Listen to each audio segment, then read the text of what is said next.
Явиш едно граче пред нас.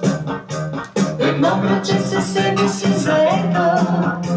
Поморие се казваше грачето, Което с дискретно се отдайна опазваше опасната ни тайна. Там някъде край ресторант разкучен паркира водомеда незаключен.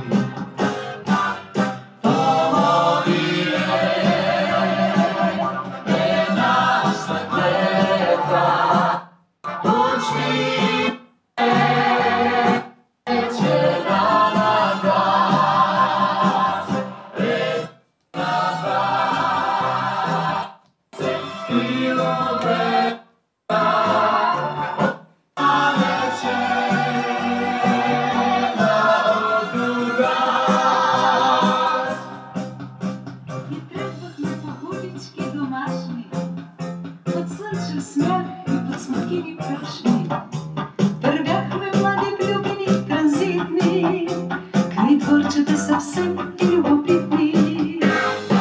Искаш да прекараш една седмица в Анталия, енерджи вакансия с любимата ти радиостанция и Белбрегов.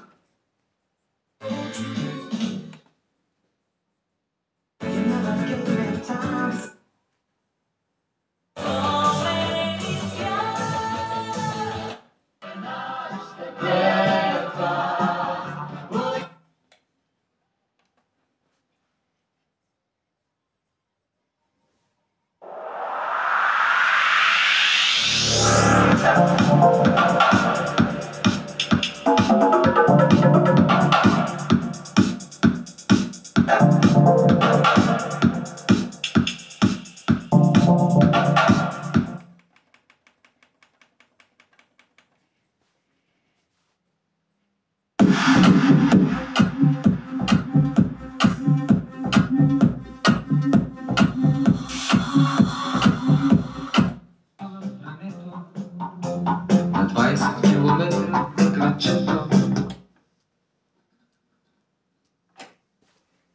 Гърмеше морето, уловена рибарските мрежи.